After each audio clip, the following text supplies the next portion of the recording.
Olá e seja bem-vindo.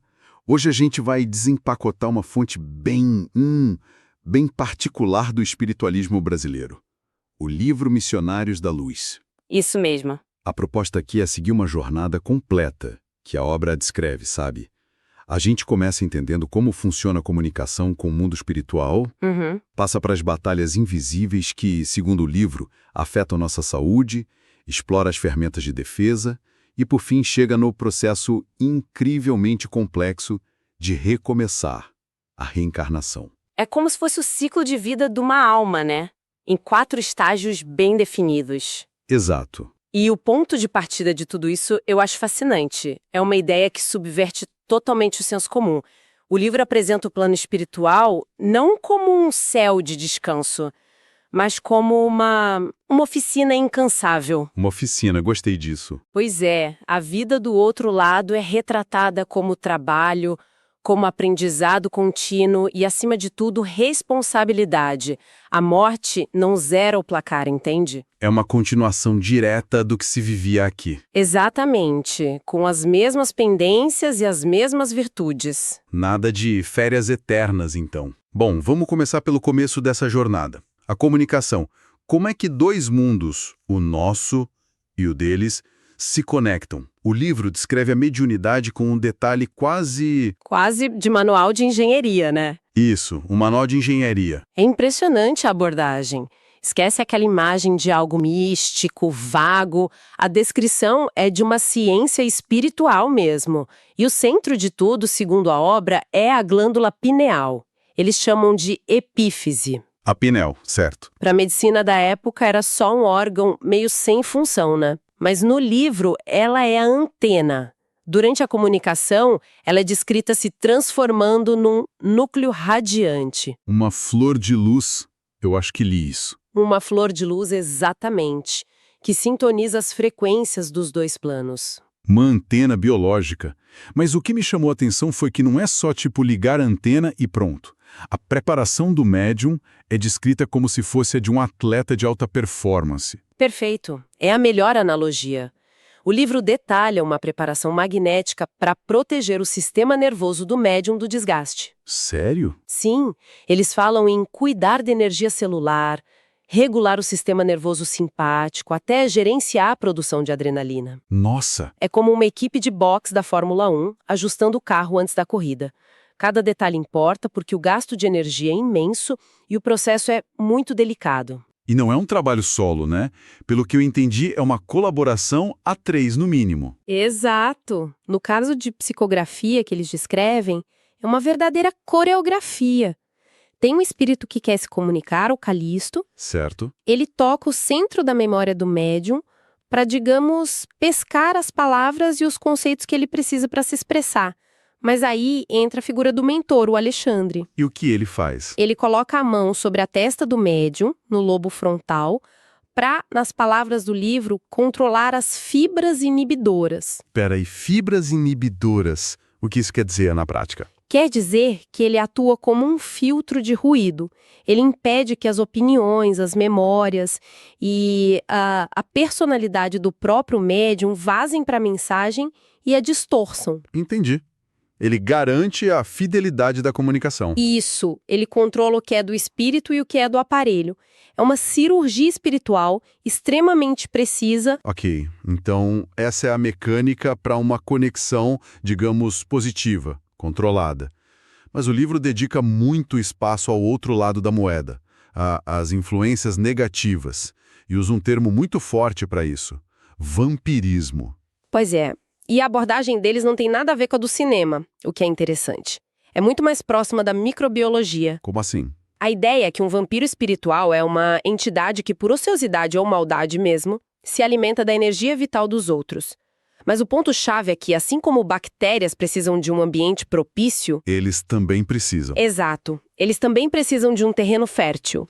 E que terreno fértil é esse? São os nossos próprios hábitos e emoções. A obra é bem direta nisso. A cólera, a gula, os vícios, os pensamentos de vingança, de luxúria, tudo isso cria um ambiente vibratório ideal para essa infecção. A mente doente vem antes do corpo doente. Essa é a tese. A desordem começa no campo mental e emocional. Sabe, isso me lembra muito a medicina psicossomática. Para um leitor moderno, poderia soar como uma grande metáfora para como o estresse e a ansiedade afetam o corpo. Mas o livro apresenta isso como uma realidade literal, observável para eles, tão real quanto bactérias são para nós. Exatamente essa é a perspectiva. Para os mentores ali na obra, essas larvas e bacilos psíquicos não são metáforas. São criações vivas, visíveis para eles, geradas e alimentadas pelos nossos pensamentos. Uau! E aqui a gente precisa introduzir um conceito central para entender tudo isso: o corpo perispiritual. O molde pré-existente, certo? Isso, pense nele como tipo uma planta de arquiteto em 3D para o nosso corpo físico. É um modelo energético que existe antes do corpo e sobrevive a ele. Ok. E os nossos pensamentos, emoções e ações estão constantemente editando essa planta digital. Se a gente enche o projeto com dados corrompidos, raiva, vício, ressentimento, a impressão física que sai, Que é o nosso corpo. inevitavelmente vai ter falhas. Vai manifestar a doença. Nossa, a imagem da impressão 3D muito forte. E os exemplos que o livro dá para ilustrar isso são bem gráficos. São chocantes de propósito, eu acho. Eles observam uma sessão e descrevem o que vem. Um rapaz cercado por larvas na região da cabeça, supostamente criadas por pensamentos sexuais descontrolados. Meu Deus. Um alcoólatra, cujo corpo espiritual exalava vapores atraindo entidades afins. E o caso mais pesado para mim é o de uma senhora que comia em excesso. O aparelho digestivo dela era descrito como um vasto alambique. Um alambique. Sim, onde colônias de parasitas espirituais, parecidos com lesmas, devoravam os nutrientes antes que o corpo dela pudesse absorver. É um cenário bem sombrio. Quase um filme de terror biológico. O que nos leva a uma pergunta óbvia. Se existe essa infestação, qual é o antídoto? Existe um programa antivírus nesse sistema? Existe. E é algo, ao mesmo tempo, simples e extremamente poderoso. A oração. A oração? Mas não a oração mecânica, de pedir coisas. A obra descreve a prece elevada como um manancial de magnetismo criador. É um ato ativo. Ao orar com sinceridade, a pessoa cria fronteiras vibratórias, como um campo de força. Então, espera um pouco. De acordo com o livro, a prece de alguém pode funcionar como uma espécie de antibiótico espiritual, atacando e destruindo essas formas escuras no corpo de outra pessoa? É exatamente essa a visão. Uma ferramenta de ação direta. Isso é bem mais intervencionista do que a ideia tradicional de oração. Muito. E o caso que ilustra isso perfeitamente é o de Cecília. O marido dela era vítima de vampirismo ligado a questões sexuais. Durante o sono, Cecília se desdobra em espírito e vai até ele. Certo. Ela começa a orar e a descrição é fantástica. O coração dela vira um foco ardente de luz que começa a disparar partículas luminosas. Como mísseis. Basicamente. Como mísseis de luz que atingem e desintegram as pequenas formas escuras e horripilantes que infestavam o corpo espiritual do marido. É uma cena de batalha, literalmente. A luz destruindo as trevas em um nível quase celular. Então o amor dela, manifestado em oração, curou o marido. Curou o sintoma, mas não a causa. E aqui vem o ponto mais importante da obra inteira, na minha opinião. Que é? O mentor Alexandre observa a cena e diz que a ajuda de Cecília é um acréscimo de misericórdia, um alívio, um socorro, mas a cura definitiva só virá quando o próprio marido decidir mudar. Ah, claro. Ele precisa reformar seus pensamentos, seus hábitos. É dele a responsabilidade de fechar a porta por onde os vampiros entraram. A frase final do mentor é lapidar. Cada filho de Deus deve ser um médico de si mesmo. Essa ideia da responsabilidade individual é um fio condutor muito forte. Não adianta terceirizar a cura. E isso me parece o gancho perfeito para o próximo estágio da jornada, a reencarnação.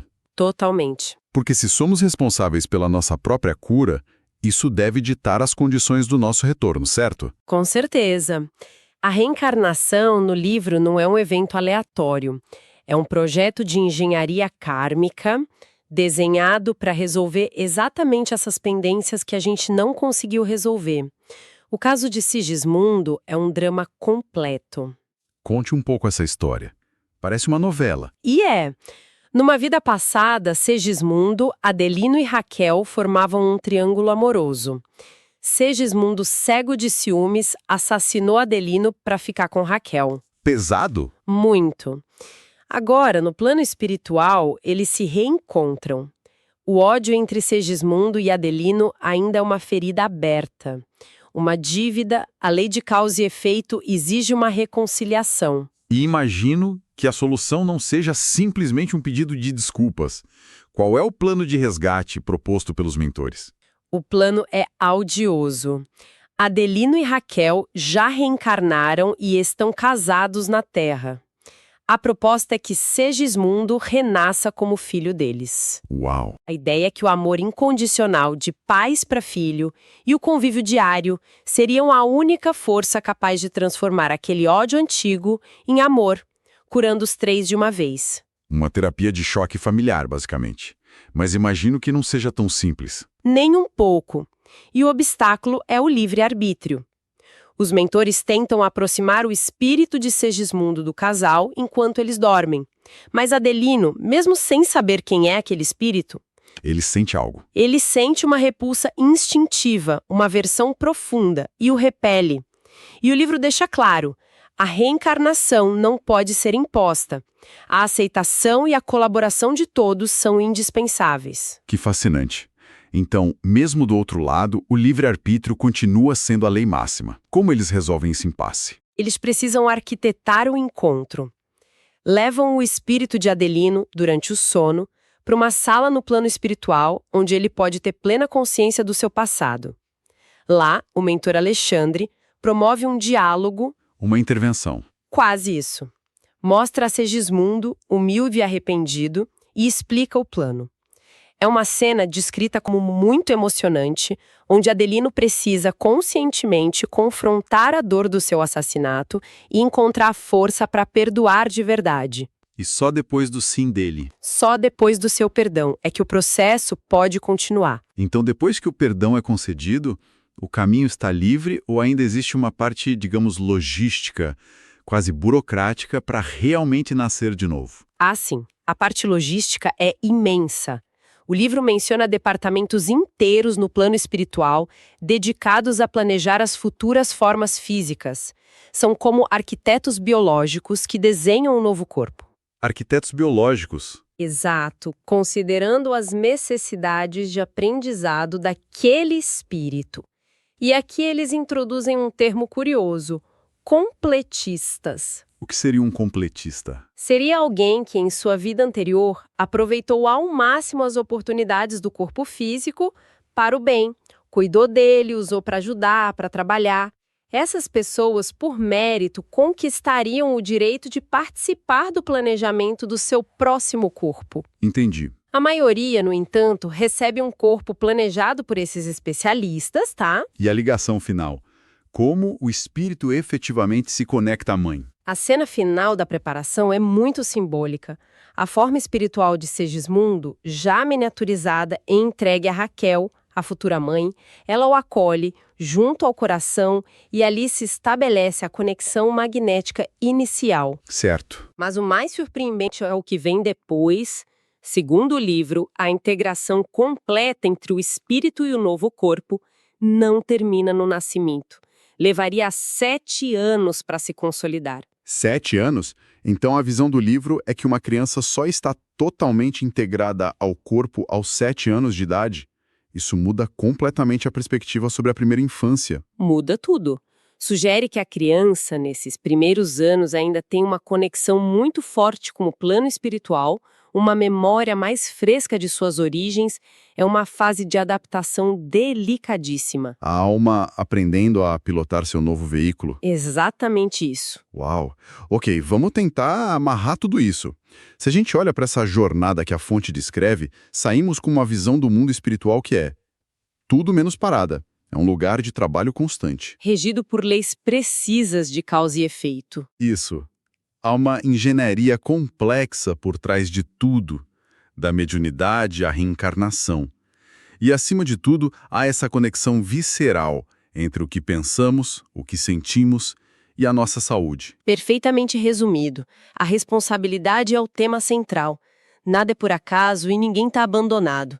Mas o trabalho principal é sempre nosso. Uhum. E talvez o pensamento final, para ficar ressoando, venha de uma frase do próprio livro. Ele diz que a morte física não é banho milagroso, que converta maus em bons e ignorantes em sábios do instante para outro. Em outras palavras, a morte não é uma formatação mágica. Ninguém vira santo ou sábio só porque atravessou para o outro lado. O trabalho continua. Exatamente. E se a jornada de autoaperfeiçoamento é contínua, sem atalhos, a questão que fica martelando é: qual parte desse trabalho em nós mesmos, essa reforma íntima que o livro tanto fala, é a mais urgente e necessária para ser feita aqui e agora?